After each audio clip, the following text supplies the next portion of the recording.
আমি সঞ্জয়, শিলিগুড়ি শহরের রাস্তায় আমি টোটো চালাই। এই ছোট্ট একটা গাড়ি আমার স্বপ্ন, আমার লড়াই, আমার সংসারের ভরসা। আর 7 দিন চ্যালেঞ্জের আজ হচ্ছে আমার চতুর্থ দিন, মানে 7 দিনে 7,000 টাকা কামানো।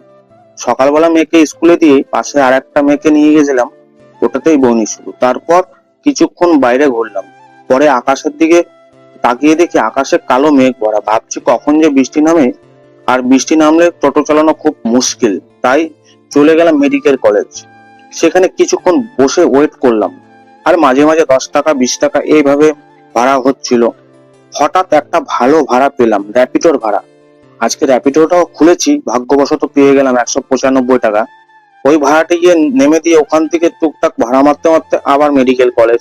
জানোই তো তোমরা, মেডিকেল কলেজে আমাদের ওখান থেকে ভাড়া ভালো হয়, তাই চলে আসলাম। ওখান থেকে আর একটা 150 টাকা ভাড়া পেয়েছিলাম কিছুক্ষণ বসে থেকে। তারপর ওটা মেরে দিয়ে আবার আস্তে আস্তে এক দাদা ফোন করেছিল, এনজিবি যাবে, দুটো গাড়ি লাগবে, দাদার একটা গাড়ি আমার একটা গাড়ি। তো দুজন মিলে গেলাম, 200 টাকা ভাড়া। তো 10 টাকা ওখানে পার্কিং দিয়ে তারপরে দেখি প্রায় 800 টাকা মতন আজকে কালেকশন হয়েছে। তারপর কি করব, খিদে তো পেয়েছিল খুব জোরে, তাই কি করব আর না থাকতে পেরে তারপর বাড়ি চলে আসি। তাই আজকের ভিডিওটা বন্ধুরা এতটুকুই। যদি তোমাদের মনে করো ভালো লাগে তাহলে ফলো করে পাশে থেকো। নমস্কার।